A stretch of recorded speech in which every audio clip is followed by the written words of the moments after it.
And I'm so pleased that Piero did, because I really, really wanted to hear the Gods and Robots story in more detail. And I love it because I often start talks saying, you know, we've had robots for 2,000 years or more. And thinking about the complexity of the technologies that were around the time of Hero of Alexandria, but also the expectations, and I'm so pleased that you brought them up. My favorite is the coin-operated holy oil dispensing robot. They were both entertaining, theatrical, and yet also really functional.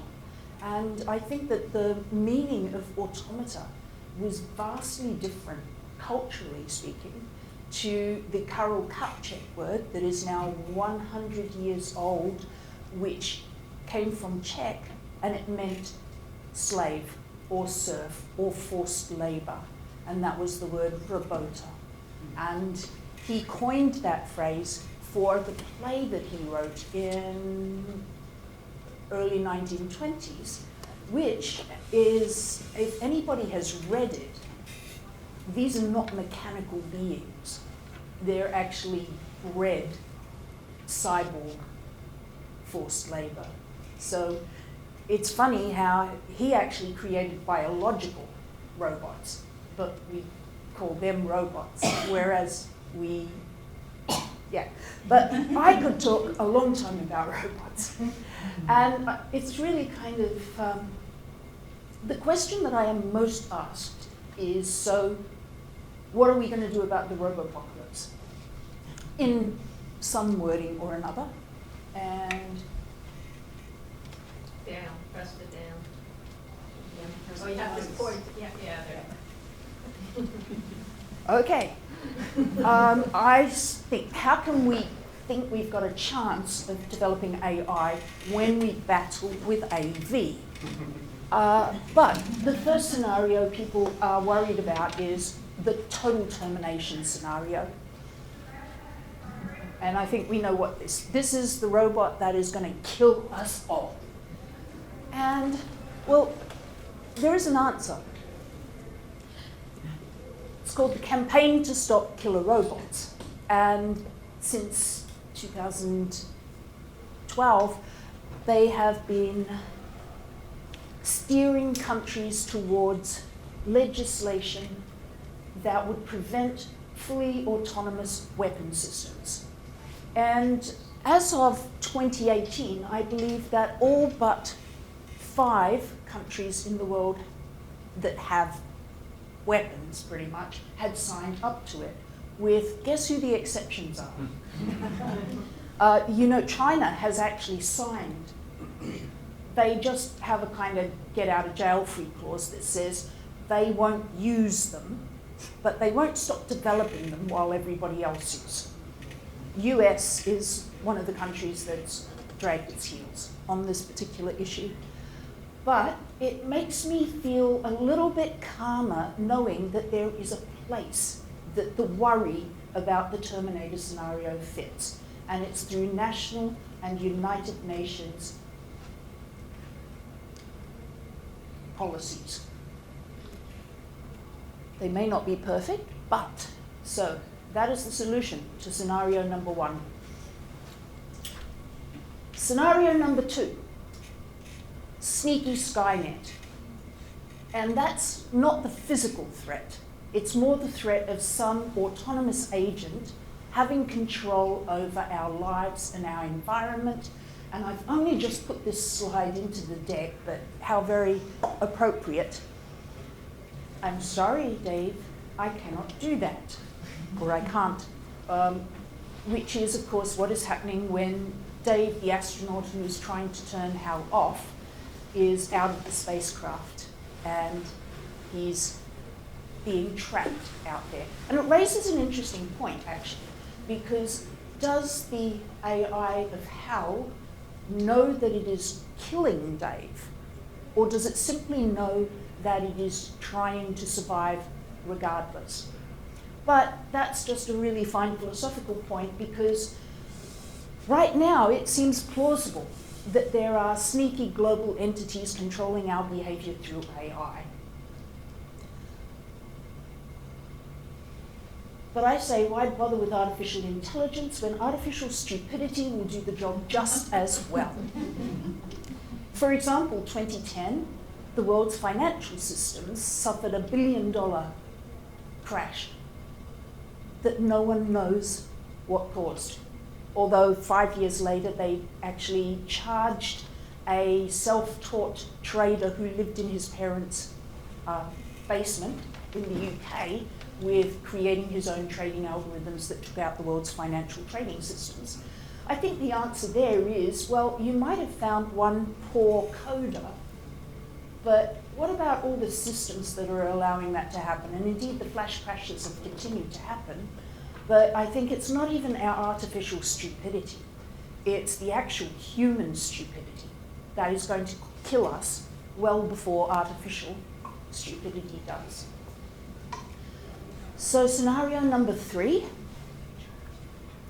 is that the robots are going to take all of our jobs. Well, first off, I would have to say, you're welcome. But second off, they need to do better research. Because when you really dig into a lot of the figures here, there's a lot of, they're talking about apples and they're saying that the answer is going to be oranges. And really, people don't know, but I have seen the speed at which we're commercializing the technologies of our future, and I frankly am not very concerned. In fact, if I have some of the slides here, the car revolution. Frankly, the people that needed to worry were not the people whose livelihoods were made driving horses, looking after horses, growing horses, and doing all the rest of that. It was actually the horses that had to worry, because the people just transferred to similar kind of positions with the new technologies. And for all that it was a sudden technological shift, but ultimately it took about 30 years. And the same thing with the spread of electricity, and the same thing with the spread of the tractor. These things have had massive social change, but it didn't happen in 5 years or even 10 years. It took 20 to 30 years. And all of us have lived through at least 2 technological sea changes in the employment world. For example, how many secretaries are there today? Who types letters for people? There are quite a few jobs that have been redistributed through computerization, and yet at the same time, 50% of the jobs, and I'm going to use another one of those fake statistics, 50% of the jobs today didn't exist 10 years ago.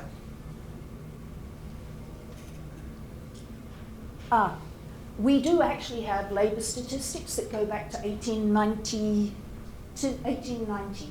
And what is remarkable here is how comparatively flat those figures have been, around about 4% unemployment.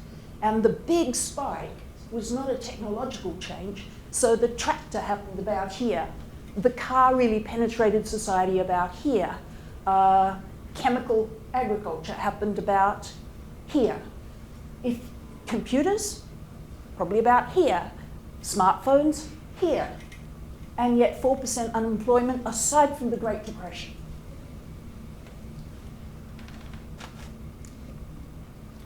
And then people say, yes, but only high-skilled jobs will be left because the average worker doesn't know how to work robots.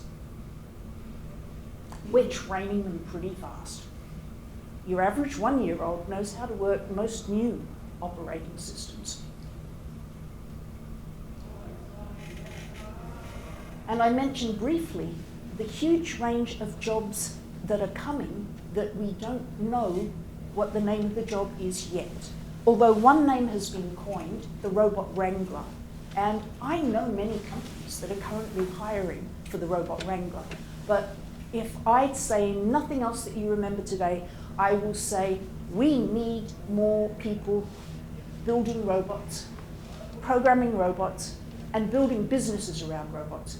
Because if we're to have a hope of changing, of having an impact on any of the global challenges that the world faces, the aging population issue, protecting the environment through better use of logistics and fuel, recycling, manufacturing better, and then recycling the materials that we're using, urban agriculture, for example. All of these things we can address with robotics.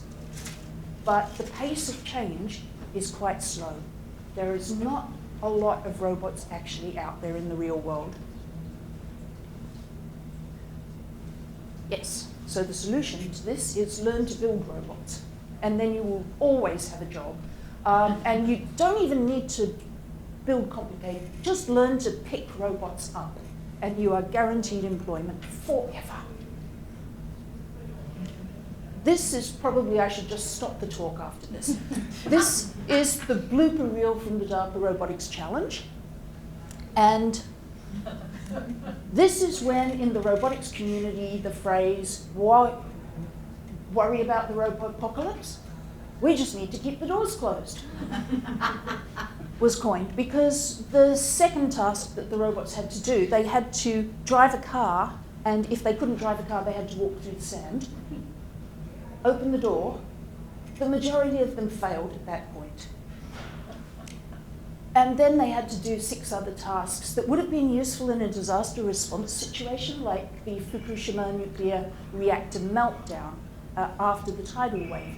If people had been able to go in the first 24 hours, they could have fixed the problems with the reactor, worked out what was wrong and fixed it. So the world's most sophisticated robots were put to the test in 2015 and largely failed. Japan is having another really good go at this because they're hosting the Olympics in 2020, and they have been investing heavily in robotics to try to do a demonstration of Japan as the world's robotics leader. And they are, in fact, the largest producer of industrial robotics. But that's not necessarily sophisticated enough for what I would call the new robotics industry. Right now, will you be amazed to know that some of these robots actually completed all 8 tasks within the 1-hour time limit, including turning off the switch, cutting a hole with the power tool, climbing over the rubble, and then upstairs. So some of them succeeded. But every robot that fell down, with the exception of Chimp from Carnegie Mellon, had to be picked up by people. So I'm just saying, picking up robots, definitely going to be a career option for many of us. For the rest of us, what I want to take from this is that opening doors is something that is on every robot's resume when they learn to do it. But it is not something that people would ever consider putting on their resume.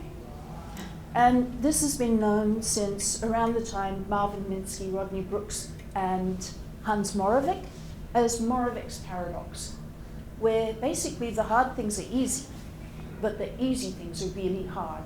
And as Moravec said, it is comparatively simple to make computers exhibit adult-level performance at tasks of intelligence tests, like playing checkers. But it is difficult or near impossible for them to replicate the sensory and mobility tasks of a 1-year-old. So our perception of how smart robots are is really twisted by the fact that whenever they do something that we call intelligent, we think that they're super intelligent and are going to take over the world. Whereas the reality is they can't open doors, they have trouble standing up, and any of the more sophisticated tasks involving our sensory and motor skill sets. In fact, the more unconscious a task is for humans, the harder it is for robots to do, and the harder it is for us as roboticists and cognitive scientists and engineers to reverse engineer what is exactly happening in that task that millennia of evolution have trained us to do so well. We're still trying to work out how vision works and what sleep is and why we have it. And so many of these things that learning how to build robots is actually teaching us so much more about what we don't know about humans, which is why I'm fascinated by it. And at this point, I have probably got about 3/4 of the talk left to go and 5 minutes left. So you've had the good bit. For the rest, who cares about all this stuff that I think about? Well, fortunately, I left university, came over to Silicon Valley in the start of 2011, and met a group of people who were amongst the world's most innovative robotics companies: SRI International, Willow Garage, Adept, Bosch, NASA, Intuitive Surgical. And in 2010, this group of companies had come together and said, you know, we want to form an industry group of some kind, because nobody knows that there's robotics in Silicon Valley. Nobody's investing in it. We believe that we're hitting a tipping point and new technologies are going to roll out in the world, but we need to do something to help that happen. And since then, I've been the managing director of Silicon Valley Robotics, which we formed as a non-profit industry association with the explicit mission of supporting the commercialization of robotics technologies. So it's the NSF and DARPA's job to support research in the US in robotics. It's the toy companies' jobs or the vacuum cleaner companies' jobs to sell us, or perhaps the old robotics companies' jobs to sell us tried and tested products. But the really interesting bit, when we're producing new robotics, doing new jobs in new categories of markets that never existed before, that's what Silicon Valley Robotics is trying to support. And I tell you, it is the most fascinating place to be. The changes that we've seen in the last 10 years are incredible. I try not to use the word exponential because it's kind of overused in the Valley, but when we started, there were a total of 60 robotics startups in the Valley. There was $120 million globally invested into robotics. And just to know how poor that is, in 1 year, there was $1 billion in takeaway food apps. Okay, so robotics was just not on the list. And it was still, in Silicon Valley, was a large part of the global total. These are some of the companies who are our sponsoring members. It's always changing. I mean, Mayfield Robotics, for example, has gone out of business. SoftBank Robotics has lost its mind, but never mind that. And we really have had an exponential curve in investments. I've got a few more figures since then. We've gotten the figures to the end of 2019. I've been keeping these lists for quite some time. At the end of 2019, there are approximately 600 robotics startups in the Silicon Valley area. So it's definitely a 10x. According to many calculations, that's $26 billion worth of investment in 2019. No, sorry, this figure, it was 26 billion between 2010 and 2019 in my conservative figures. Some other analytics companies that publicize figures that are a little more optimistic actually point to 30 billion in the last year alone. And this is 45% of the global total going into Silicon Valley Robotics, or 67% of all US venture funding, because we're now capturing a lot of data about Chinese investment and Chinese startup companies as well. And there has been a huge increase in the number of companies in China. But before you worry about China taking over the world of robotics and AI, I have to say Silicon Valley is still definitely ahead. And it is slow growing a hardware startup company. So I've just sliced those figures a couple of different ways. Generally speaking, I'm counting robotics, drones, and autonomous vehicles. But if you say, oh yes, well it's those driverless cars that are the really successful companies, and they are. They're not the only ones. For example, medical robotics, surgical robots are quite financially the largest, in fact, the largest market capitalization for a robotics company is Intuitive Surgical, which is around about 32 billion itself. A lot of the funding goes into seed stage companies. Not the largest amount, obviously, but the sheer number of seed stage companies is very healthy in terms of the how would you say, the fun of robotic growth. And we've already heard about the history of robots, so I just want to point out that I really believe there's a total change between what we would call the old robotics industry, Robotics 1.0, and the robotics that we're seeing develop really just in the last 10 years. And so I call it Robotics 2.0, although now I'm thinking clearly we're already at 3.0 because this was Robotics 1.0, or maybe more. And there's, generally speaking, I will just say the majority of robots in the world are very, very boring, doing very simple tasks in factories. And the secret for understanding what robotics is going to come next is don't expect anything complicated. Think of robots that are really just doing one single task and doing that well. And it turns out that the most recent hot task is doing inventory in supermarkets. So over the next year, when you go into a Walmart or a Target, you will see an autonomous robot doing the inventory of the shelves. But they're filling a gap in the labor and they're improving their immediate response time. They're not putting those robots in to replace all the stocking staff. But frankly, it's very hard to get people in for the night shift. And the retailers have discovered that if something runs out during the day and they don't know about it until the evening, they've lost all of those potential sales. So the robots are finally giving them a chance to have more immediate answers that they didn't otherwise have. And that's the sort of way robotics is really rolling into the world. Pardon the pun.